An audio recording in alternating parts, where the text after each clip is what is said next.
좋으신 하나님 감사합니다. 오늘 우리의 찬양을 받으시는 주님을 찬양드립니다. 예배 가운데 강림하시고 우리를 불쌍히 여겨주시며 긍휼히 여겨 주옵소서. 오늘도 우리의 간구가 주님께 상달되며 하나님의 능력의 손길이 움직이는 귀한 시간이 되도록 이 아침에 평강의 복을 또 은혜의 복을 기도응답의 복을 허락해 주시옵소서. 하나님, 주님께서 오고 가는 길 천군 천사로 지켜주셔서 또 아버지 하나님 길을 보호하시고 함께 하시며 동행해 주옵소서. 우리 성도들 어디 있든지 간에 천군 천사로 지켜주세요. 예수님의 이름으로 기도합니다. 아멘. 지난주까지는 빌립보서 전체를 잘 마쳤습니다.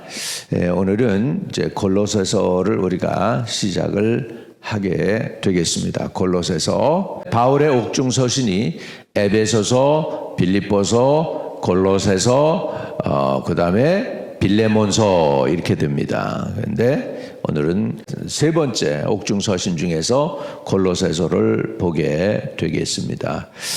골로새서는 사도 바울이 기록을 한 것으로 이렇게 학자들은 보고 있습니다.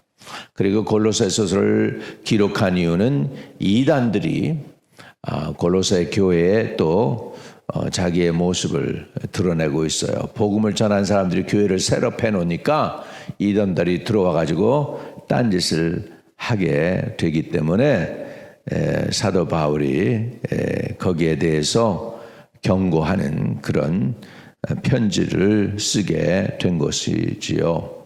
그리고 바울의 1차 투옥 시에 로마 감옥에서 기록한 거로도 보지만 또 다른 곳에서 에베소서 이런 곳에서도 썼을 수 있다. 왜냐하면 로마 감옥에서 너에게 편지를 하노라 이런 구체적인 말이 없이 그냥 갇힌 그 자기에 대해서 썼기 때문이죠.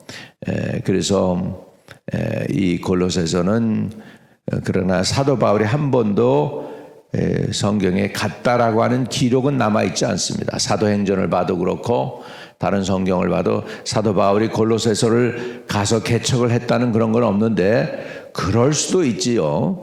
그러나 많은 사람들이 믿기는 사도 바울이 파송한 사람들 가운데서 세워진 교회일 것이다 라는 것이죠. 사도 바울에 의해서 복음을 받아들였고 또 사도 바울이 파송해서 세워진 교회가 골로새 교회이기 때문에 자기가 세운 것처럼 사도 바울이 그렇게 당당하게 골로새 교회에 편지할 수 있다라고 학자들은 얘기를 합니다. 골로새서는 예수 그리스도의 뛰어남을 증거하고 있어요. 그 이유가 뭐냐면 이단들이 와서 다른 얘기를 하니까 예수 그리스도가 누구신지 예수 그리스도는 참 사람이시며 참 하나님이라고 하는 것을 강조하려고 해서 거기 만약에 이단이 없었더라면 이 골로새 교회에 편지한 이 아름다운 교회 복음의 진수가 없었을 거예요. 그런 의미에서 저와 여러분에게 이 복음의 놀라운 능력을 주님께서 가르쳐 주시기 위해서 골로새서를 쓸 수 있도록 해서 우리에게 남겨주시지 않았나 저는 그렇게 개인적으로 믿습니다. 왜냐하면 예수 그리스도의 뛰어남을 너무나 잘 증거하고 있기 때문입니다. 할렐루야. 그래서 오늘 골로새서 오늘 짧습니다. 골로새서도 빌립보처럼 빌립보 교회 보내는 편지처럼 짧지만 굉장히 중요한 주옥 같은 진리들이 이 안에 들어 있습니다. 자, 1장 1절에서 8절까지 보겠습니다. 골로새서 1장 1절에서 8절까지 보겠습니다. 하나님의 뜻으로 말미암아 그리스도 예수의 사도된 바울과 형제 디모데는 골로새에 있는 성도들 곧 그리스도 안에서 신실한 형제들에게 편지하노니 우리 아버지 하나님으로부터 은혜와 평강이 너희에게 있을지어다. 우리가 너희를 위하여 기도할 때마다 하나님 곧 우리 주 예수 그리스도 아버지께 감사하노라. 이는 그리스도 예수 안에 너희의 믿음과 모든 성도에 대한 사랑을 들었으며 너희를 위하여 하늘에 쌓아둔 소망으로 말미암으니 곧 너희가 전에 복음 진리의 말씀을 들은 것이라. 이 복음이 이미 너희에게 이름에 너희가 듣고 참으로 하나님의 은혜를 깨달은 날부터 너희 중에서와 같이 또한 온 천하에서도 열매를 맺어 자라는도다. 이와 같이 우리가 함께 종된 사랑하는 에바브라에게 너희가 배웠나니 그는 너희를 위한 그리스도의 신실한 일꾼이요 성령 안에서 너희 사랑을 우리에게 알린 자니라. 아멘. 아멘. 네. 사도 바울은 자신이 누구인지 지금 이렇게 또 누가 자기와 함께 있는지를 그 골로새 서문에 밝히고 있습니다. 사도 바울 자신은 누구라고 얘기하냐면 하나님의 뜻으로 말미암아 그리스도 예수의 사도된 바울과 형제 디모데는 이렇게 표현을 했습니다. 저와 여러분이 하나님 앞에서 이렇게 예배 드리고 성도가 되는 것은 이것은 내가 자원해서 어려운 가운데서 내가 기도하다가 응답을 받아서 또는 내가 팜플렛을 받고 전도지를 받고 또는 친구에 의해서 끌려 나온 것 같아서 자기가 하나님 믿은 것 같지만 절대 아닙니다. 여러분 하나님을 믿는 거 예수 믿는 거 하나님의 뜻대로 주님께서 불러주신 것입니다.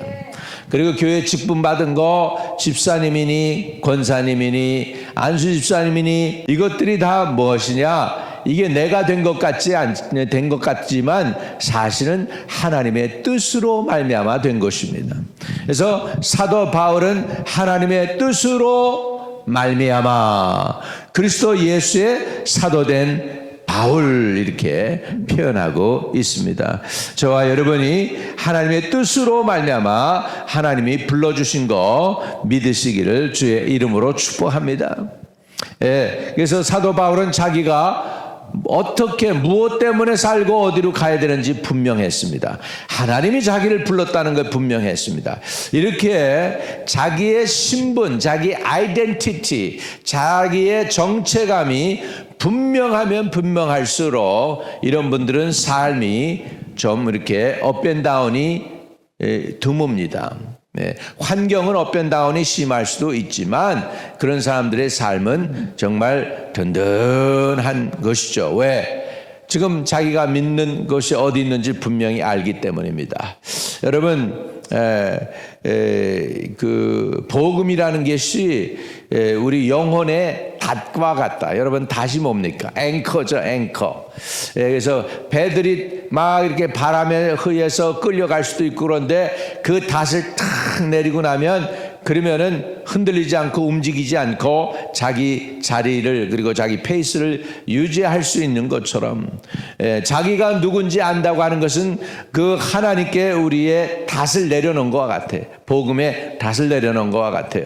그래서 이 사람들은 환경과 바람이 뭐 이렇게 치고 그래도 그 닷이 탁 앵커가 돼 있기 때문에 움직이지 않고 든든히 자기 자리를 유지할 수 있는 줄로 믿습니다.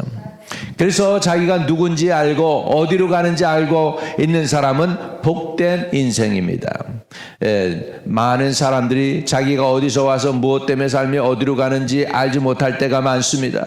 그런데 하나님의 뜻으로 말미암아 그리스도 예수의 사도된 바울과 형제 디모데는 이것은 분명히 자기가 누구인지 알고 있고 그 신분을 지금 골로새 교인들에게 분명히 밝혀주고 있습니다. 이것이 바로 사도 바울이 골로새 교회를 향해서 편지를 쓸 수 있는 권위가 나오는 것입니다.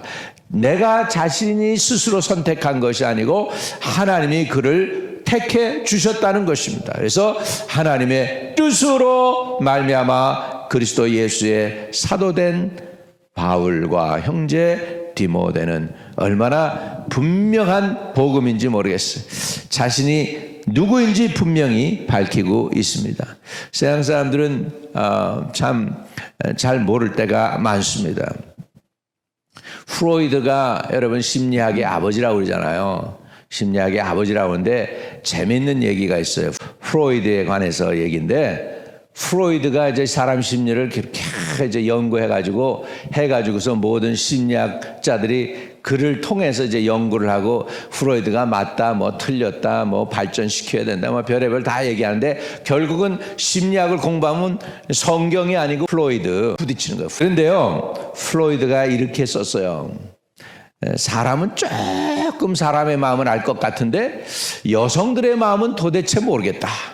그렇게 썼어요. 그래서 그랬는데 그 밑에 프로이드 그 훌륭한 그 제자가 있어요. 그 사람도 프로이드의 그 이론을 갖다가 다음 단계로 발전시킨 그 여자 심리학자예요. 그 여자 심리학자가 그 밑에다가 토를 달았습니다. 프로이드가 한 얘기 그 밑에다가 뭐라고 토를 달았냐면, 그건 당연하죠. 나도 내 마음을 모르니까요. 사람은 자기 마음을 모르는 거예요.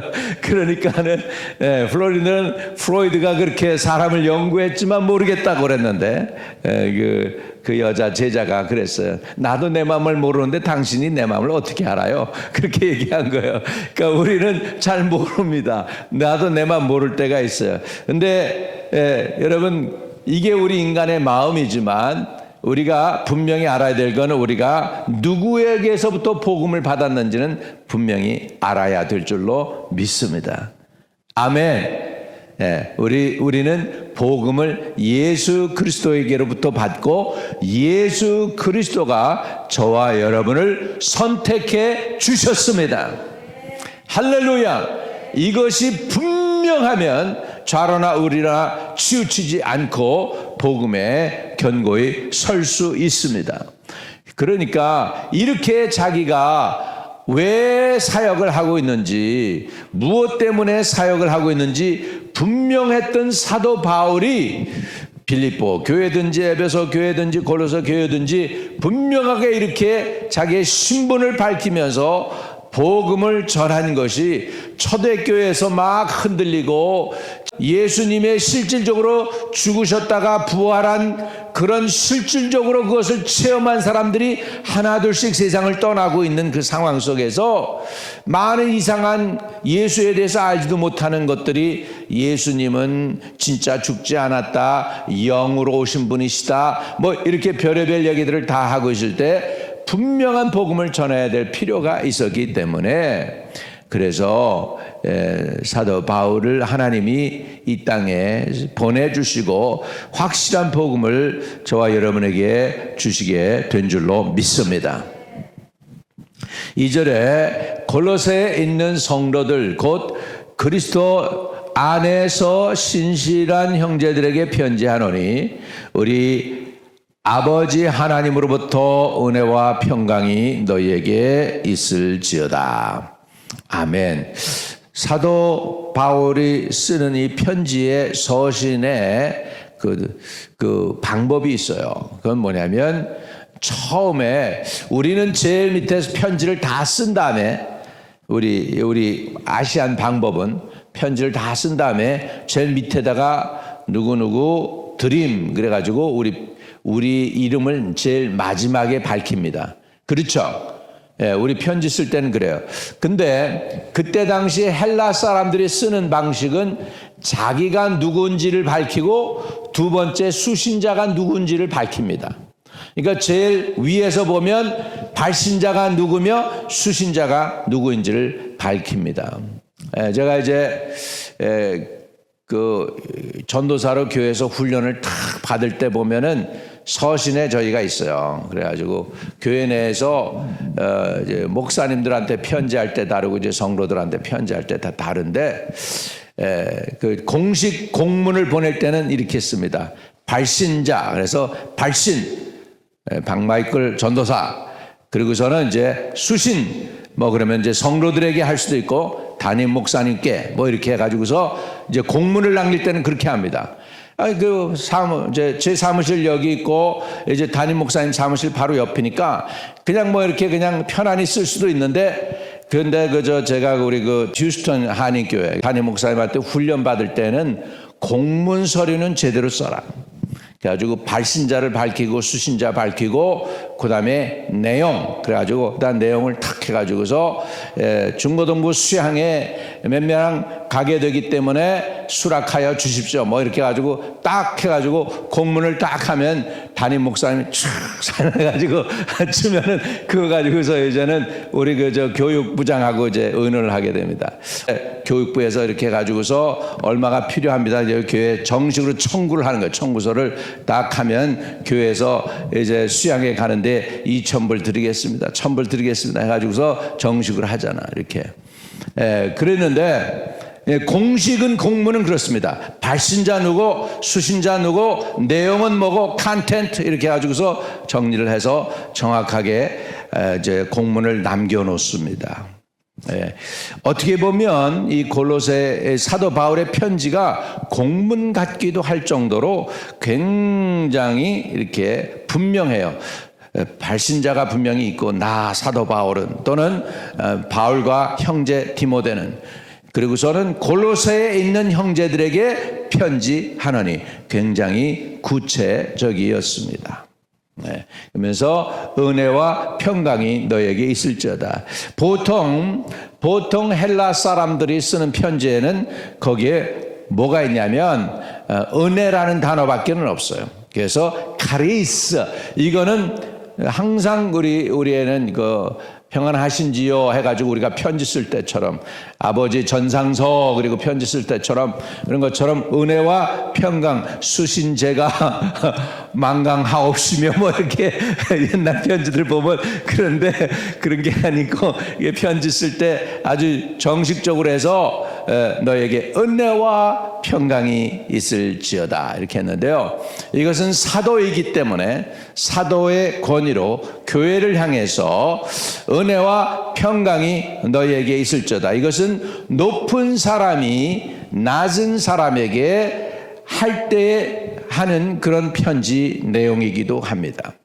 공문 중에서. 이것은 어떻게 보면 옛날에 이제 황제가 왕에게, 또는 이렇게 중국의 황제가 있다면 한국에 있는 그 왕에게 편지를 할 때, 조공을 바치는 그 왕에게 할 때 평강이 있으시오 뭐 이런 식이죠.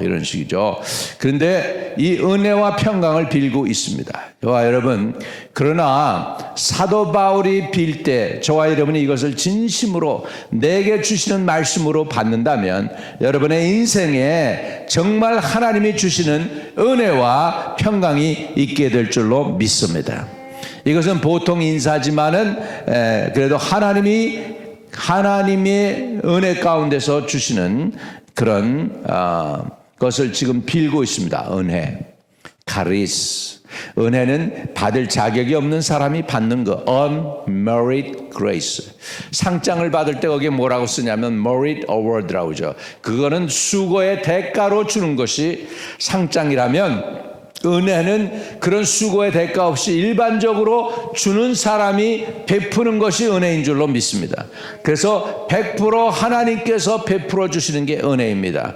은혜 내가 받을 자격이 있고, 은혜 받으려고 내가 노력을 했고 수고의 땀을 흘렸기 때문이 아니고 하나님 편에서 그냥 주시는 것입니다. 이 은혜를 여러분 받으시기를 주의 이름으로 축복합니다. 너무나 우리 교회 그리스도인들이 밸런스가 맞아야 되는데요.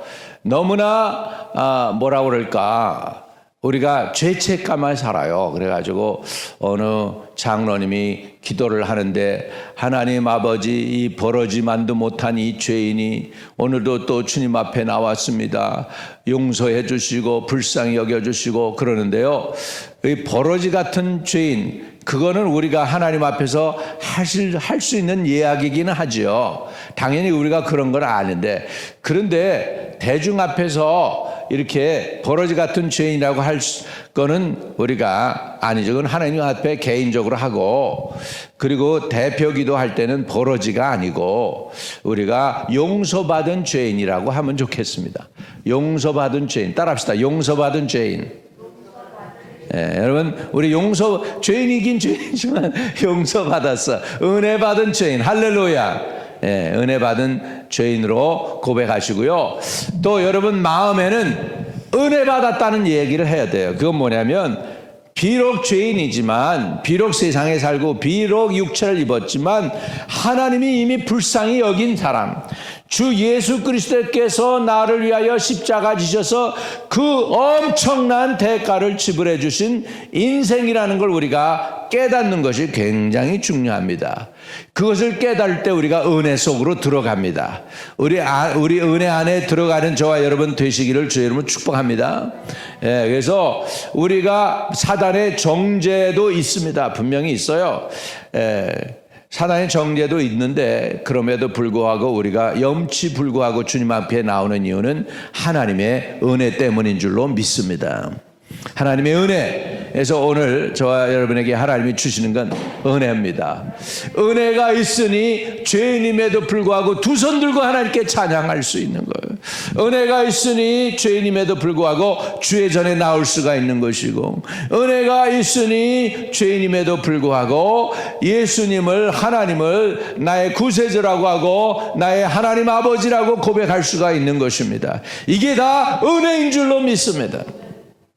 주님을 주님으로 부를 수 있는 게 은혜입니다. 이 놀라운 은혜를 저와 여러분이 받았습니다. 누리시기를 주의 이름으로 축복합니다. 회개를 통해서 은혜가 저와 여러분에게 임할 줄로 믿습니다. 은혜만 오는 게 아닙니다. 그 다음에 뭐가 옵니까? 평강이 너에게 있을지어다. 여러분, 이거 누리시기 바랍니다. 은혜와 평강을 구하세요. 받으시기를 바랍니다. 정말 사람들이 세상 살아가면서 필요한 게 하나님의 은혜이고 하나님의 평강입니다. 샬롬의 복도 받으시기를 바랍니다. 샬롬은 히브리 문화에서 온 것이고, 은혜는 헬라 문화에서 왔습니다. 그 두 개를 다 합쳤어요. 왜? 사도 바울은 그리스의 영향을 받아서, 이거 사도 바울이 편지 쓸 때는 이거 헬라 말로 편지를 썼어요. 헬라 말로. 히브리 말로 쓴 게 아니고 헬라 말로 편지를 썼어요. 그랬는데 거기에 히브리의 사상이 들어가 있어요. 그래서 은혜와 평강이 너희에게 있을지어다. 저와 여러분에게 은혜와 평강, 하나님이 주시는 은혜와 평강이 있기를 주의 이름으로 축복합니다. 그러면서 이제 골로새 교회에 대해서 감사를 합니다. 여기에서 보면 사도 바울이 보낸 사람들이 골로새 교회를 세운 거를 우리가 좀 추측을 하는데, 거기 이제 7절에 보면 조금 내용이 나옵니다. 7절 같이 시작. 이와 같이 우리와 함께 종된 사랑하는 에바브라에게 너희가 배웠나니 그는 너희를 위한 그리스도의 신실한 일꾼이요. 그랬죠. 에바브라라는 사람 있는데, 이 사람을 사도 바울이 파송한 사람 같아요. 그래가지고 세워진 교회가 골로새 교회예요. 그러니까 사도 바울의 사도의 권위가 있죠. 그래서 골로새 교회에 편지할 수 있었던 것을 볼 수가 있습니다. 아멘. 그래서 저는 부족하지만은 대만의 한 부부를 갖다가 목사 안수를 줬어요. 그리고서 사역하라고 하는데 너무너무 잘하는 거야. 교회를 5도시에 세우고 열심히 하는 거죠. 그래서 정말 자기네들끼리 돌아가는 거예요. 뉴욕에서 선교헌금 보낼 필요가 없어. 자기네들이 이렇게 자발적으로 해가지고 돌아가고, 학교도 잘 운영이 되어지고, 너무나 사역을 잘하는 거예요. 그래서 나 그거 참 잘했다. 사도 바울의 사역을 통해서 지금 에바브라라는 사람이 지금 목회자가 되어서 골로새 교회를 개척을 한 것처럼 여기 보여지죠. 그래서 이와 같이 우리와 함께 종된 사랑하는 에바브라에게 너희가 배웠나니, 그러죠. 그래서 우리 교회도 있으면서 또 사역자들도 또 계속해서 양성할 수 있도록 기도하시면 좋겠습니다. 아멘. 그래서 오늘 자기 정체가 무엇인지 사도 바울은 밝히고 있습니다. 하나님의 뜻으로 말미암아 그리스도 예수의 사도된 바울. 할렐루야. 그러면서 이제 골로새 교회는 은혜와 평강을 구하고 있습니다. 사도 바울과 연결된 사람이 바로 에바브라라는 사람이고, 그 사람에 의해서 골로새 교회의 소식을 잘 듣고 있는 사도 바울이 골로새 교회 편지를 쓰고 있습니다. 신실한 믿음의 생활은 어떤 것이냐면 그리스도 중심의 생활입니다.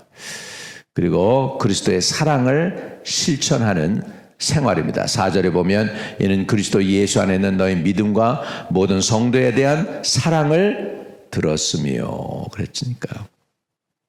그리고 세상을 소망하는 것이 아니라 천국의 소망을 두고 있습니다. 5절 같이 읽습니다. 그리고 마치겠습니다. 오늘 너희를 위하여 하늘에 쌓아둔 소망으로 말미암이니 곧 너희가 전에 복음 진리의 말씀을 들은 것이라. 그래서 하나님의 사람들은 세 가지를 사모해야 됩니다. 그리스도 중심의 삶을 사모하고 사랑을 실천하는 삶을 살고 천국의 소망을 두는 사람들이 그리스도의 사람입니다. 골로새 교인들은 이것을 잘했다라고 오늘 말씀하고 있습니다. 이 말씀 붙잡고 기도합니다. 하나님 아버지, 그리스도 중심의 삶을 살기를 원합니다. 하나님 아버지, 사랑을 실천하는 삶을 살기를 원합니다. 하나님 아버지, 천국을 소망하는 삶을 살기를 원합니다. 또 우리가 어디서 와서 무엇 때문에 삶이 어디로 가고 있는지, 우리의 부름이 소망이 무엇인지 분명히 깨닫게 해 주옵소서. 사도 바울은 그리스도의 뜻으로 말미암아 사도가 되었다고 고백했습니다. 오늘 우리가 이 자리에 있고 오늘 우리가 하나님의 얼굴을 찾는 건 하나님이 불러주셨다는 걸 깨닫게 하여 주시고 또는 다시 확인할 수 있게 해 주시옵소서.